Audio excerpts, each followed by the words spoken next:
नमस्ते शिक्षक साथियों एवं पेरेंट्स। आज हम कक्षा 4 की अंकुर अभ्यास पुस्तिका के पर्यावरण अध्ययन के सप्ताह 6 को दिवस 1 से लेकर 6 तक बच्चों को कैसे सोल्व करवाना है ये देखेंगे।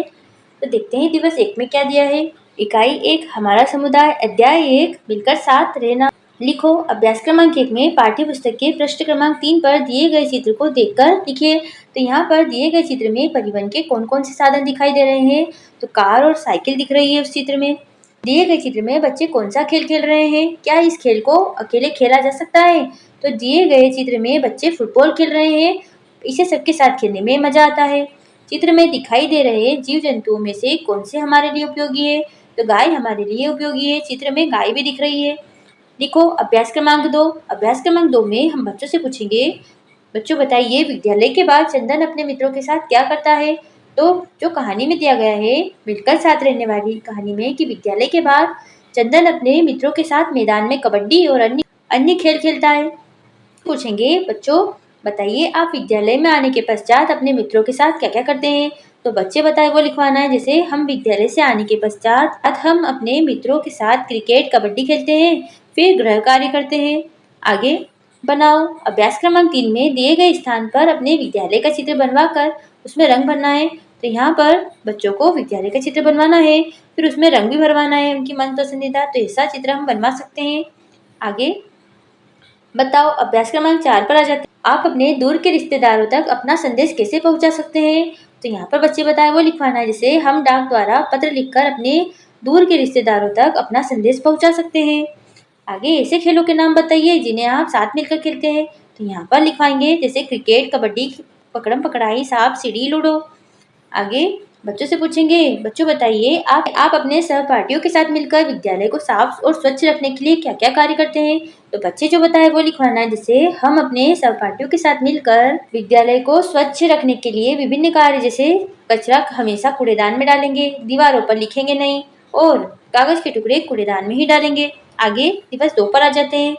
यहाँ पर बनाओ। अभ्यास क्रमांक 1 में दिए गए स्थान पर किसी उद्यान का चित्र बनाकर उसमें रंग भरना है। तो यहाँ पर बच्चों से किसी उद्यान का चित्र बनवाना है। जैसे पेड़ बनवा सकते हैं, रास्ता बनवा देंगे, फिर फूल यहाँ और इधर घास बनवा देंगे बच्चों से, फिर झूला बनवा देंगे, फिर उसमें अच्छा सा रंग भरवाना है बच्चों से जो उनकी मन पसंदीदा रंग हो। अभ्यास क्रमांक 2 में आपके क्षेत्र में विद्यालय और चिकित्सालय होना क्यों आवश्यक है। बच्चे बताएंगे जैसे हमारे क्षेत्र में बच्चों की अच्छी शिक्षा के लिए विद्यालय और बीमार होने पर तुरंत इलाज के लिए चिकित्सालय होना आवश्यक है। फिर बच्चे बताइए आप ऐसा क्या कर सकते हैं कि विद्यालय स्वच्छ रहे। तो बच्चे बताए वो लिखवाना है। जैसे हम विद्यालय में कचरा हमेशा डस्टबिन में ही डालेंगे, कक्षा की दीवारों पर पेंसिल या पेन नहीं चलाएंगे और हमारे विद्यालय में स्वच्छता का ध्यान रखेंगे। ऐसा हम लिखवा सकते हैं बच्चों को। पता करो। अभ्यास क्रमांक 3 में हम बच्चों से पूछेंगे, आपके विद्यालय में कौन कौन से पेड़ पौधे लगे हैं, नाम लिखिए। तो नीम, आम, बरगद, गुलाब के पेड़ इसे हम लिखवा सकते हैं और बच्चे बताए वो लिखवाना है। विद्यालय को कौन कौन से अवसरों पर सजाया जाता है। तो जिस भी अवसर पर सजाया जाता है वो लिखवाएंगे। जैसे विद्यालय को स्वतंत्रता दिवस, गणतंत्र दिवस, शिक्षक दिवस, प्रवेशोत्सव, बाल दिवस पर सजाया जाता है। आगे आप अपने क्षेत्र में एक साथ मिलकर कौन कौन से उत्सव बनाते हैं वो लिखवाना है। जैसे दिवाली, होली, गणेशोत्सव। फिर बताओ। अभ्यास क्रमांक 4 में सही कथन पर सही का निशान और गलत कथन पर क्रॉस का चिन्ह बनवाना है। व्यक्ति और स्थान हमारे समुदाय का हिस्सा होते हैं, सही है, ये सही का निशान लगवाएंगे। फिर वन महोत्सव में वृक्षों को काटा जाता है, नहीं वृक्षारोपण किया जाता है, ये गलत है, इस पर क्रॉस का निशान लगवाएंगे। वन महोत्सव को वृक्षारोपण महोत्सव भी कहा जाता है, हाँ सही है, ये सही का निशान लगवाएंगे। सोचो लिखो। अभ्यास क्रमांक 5 में हम बच्चों से पूछेंगे, आपकी शाला हरी भरी कैसे होगी। तो बच्चे बताएंगे, हमारी शाला के मैदान में अधिक से अधिक पौधे लगाकर उनमें नियमित पानी देकर हमारी शाला हरी भरी होगी। वृक्षारोपण क्यों आवश्यक है। क्योंकि वृक्षारोपण पर्यावरण को स्वच्छ और सुंदर रखने, हमें ऑक्सीजन देने, प्रदूषण कम करने और वर्षा के लिए बहुत आवश्यक है। क्योंकि पेड़ नहीं होंगे तो हम भी नहीं होंगे। दिवस 3 पर आ जाते हैं। बनाओ। अभ्यास क्रमांक 1 में दिए गए स्थान पर वन महोत्सव में भाग लेने के लिए आमंत्रण हेतु एक रंगीन पोस्टर बनवाना है बच्चों से। तो ये पोस्टर जैसा आपको दिख रहा है ऐसा पोस्टर हम बनवा सकते हैं। उसमें हम लिख सकते हैं कि वन महोत्सव में आप सभी आमंत्रित हैं। फिर नारा लिखवा सकते हैं, पेड़ लगाओ जीवन बचाओ। और कब होता है वन महोत्सव, 1 जुलाई से 7 जुलाई तक। स्थान भी लिख देंगे गांव के उद्यान में। फिर हरा भरा वातावरण, स्वच्छ पर्यावरण और यहाँ पर पौधे का चित्र बनवा देंगे बच्चों से। फिर पोस्टर के रूप में बनवा देंगे और अगर उनको कोई सा रंग भरना है तो वो भरवा सकते हैं हम यहाँ पर। अभ्यास क्रमांक 2 में सही विकल्प चुनकर सही उत्तर का गोला काला कीजिए। वन महोत्सव कब मनाया जाता है? तो 1 से 7 जुलाई को क्या मनाया जाता है? वन महोत्सव। बी ऑप्शन को भरेंगे यहाँ पर। पेड़ हमें क्या देते हैं? पेड़ हमें ऑक्सीजन देते हैं। ए ऑप्शन को भरेंगे। आगे अभ्यास क्रमांक 3 में वन महोत्सव का मुख्य उद्देश्य क्या है? वन महोत्सव का मुख्य उद्देश्य पर्यावरण की रक्षा हेतु वृक्षारोपण करना है। आपके अनुसार पेड़ हमारे जीवन के लिए क्यों आवश्यक है?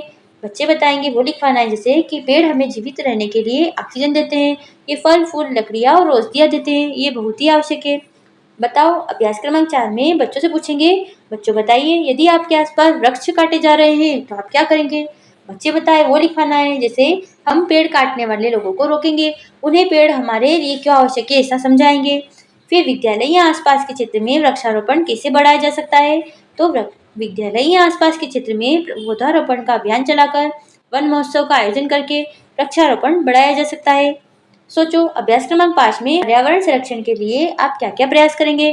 तो बच्चे बताए, फिर लिखवाना है हम पर्यावरण संरक्षण के लिए अधिक से अधिक पौधे लगाएंगे, पानी का सदुपयोग करेंगे, कचरा हमेशा डस्टबिन में ही डालेंगे। दिवस 4 पर देखते हैं क्या दिया है। करो अभ्यास क्रमांक 1 में सही विकल्प चुनकर सही उत्तर के गोले को काला कीजिए। आपके क्षेत्र में साफ सफाई का काम कौन करते हैं? तो सफाई कर्मी करते हैं। सी वाले ऑप्शन को भरेंगे यहाँ पर। बिजली की मरम्मत कौन करते हैं? तो इलेक्ट्रीशियन, विद्युत कर्मी। यहाँ पर बी ऑप्शन को भरेंगे। बीमार होने पर हमारा उपचार कौन करते हैं? डॉक्टर करते हैं। ए ऑप्शन को भरेंगे। लिखो अभ्यास क्रमांक 2 में बच्चों से पूछेंगे हमें सुरक्षा कौन प्रदान करते हैं?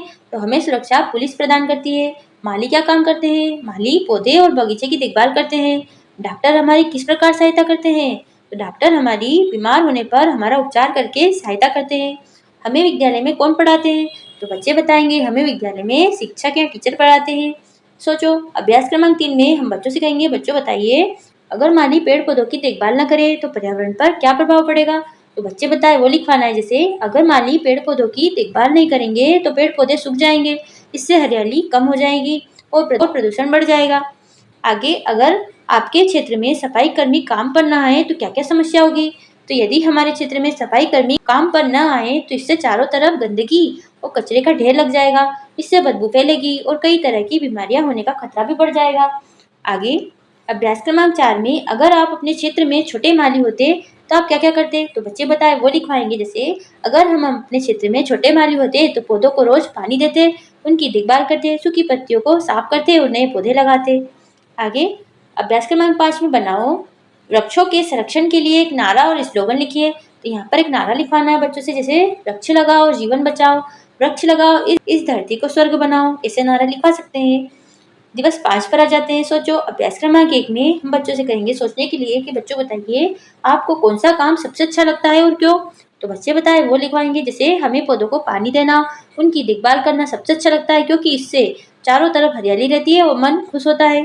चर्चा करो, लिखो अभ्यास क्रमांक 2 में मिस्त्री क्या कार्य करता है? तो मिस्त्री ईंट और सीमेंट की मदद से मकान और दीवारें इमारत बनाने का कार्य करता है। बिजली मिस्त्री हमारी सहायता कैसे करते हैं? तो बिजली मिस्त्री हमारे घरों में खराब हुए पंखे लाइट तार बिजली उपकरण को ठीक करके हमारी सहायता करते हैं।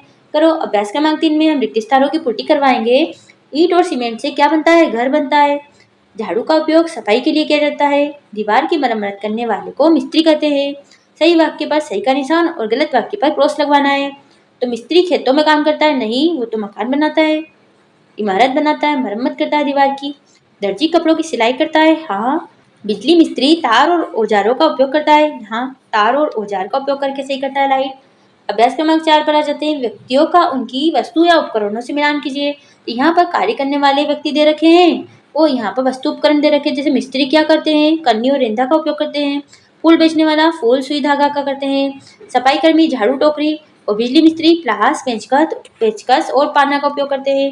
लिखो अभ्यास क्रमांक 5 में हम बच्चों से पूछेंगे आप अपने विद्यालय की बगीचे की देखभाल कैसे करते हैं?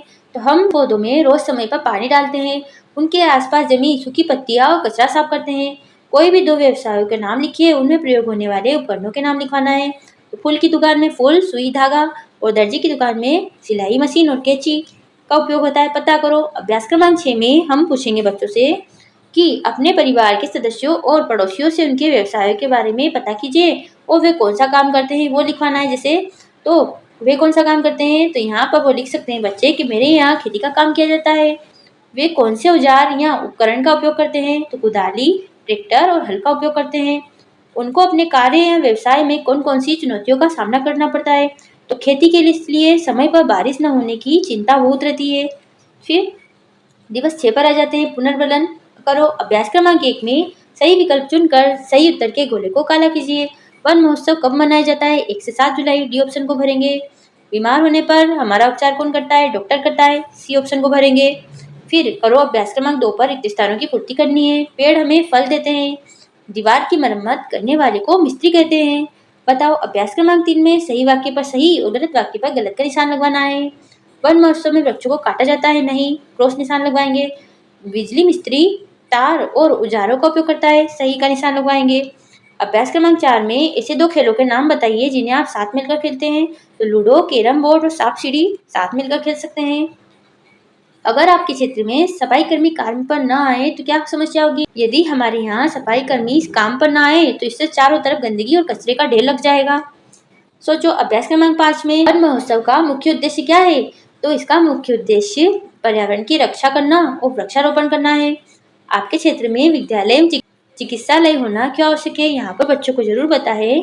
चिकित्सालय मतलब हॉस्पिटल होता है, ये जरूर बताएं। हमारे क्षेत्र में बच्चों की अच्छी शिक्षा के लिए विद्यालय और बीमार होने पर तुरंत इलाज के लिए चिकित्सालय होना आवश्यक है। यदि आपके आसपास वृक्ष काटे जा रहे हैं तो आप क्या करेंगे? तो बच्चे बताए वो लिखवाना है, जिससे हम पेड़ काटने वाले लोगों को रोकेंगे और उन्हें समझाएंगे। बनाओ अभ्यास क्रमांक 6 पर आ जाते। दिए गए स्थान पर वन महोत्सव में भाग लेने हेतु रंगीन पोस्टर बनाइए। तो जैसा पोस्टर हमने पहले बनाया था वैसा पोस्टर हम यहाँ पर भी बनवा देंगे। इसी के साथ ही हमारा ये सप्ताह यहीं पर समाप्त हुआ। मिलते हैं आपको अगले वीडियो में नए सप्ताह के साथ। चैनल को सब्सक्राइब कर लीजिए, वीडियो को लाइक कर दीजिए ताकि आपको आने वाले सभी सप्ताह की वीडियो चैनल पर मिल जाए। धन्यवाद। पिछले सप्ताह की वीडियो चैनल की प्लेलिस्ट सेक्शन में है, आपको मिल जाएंगे। धन्यवाद।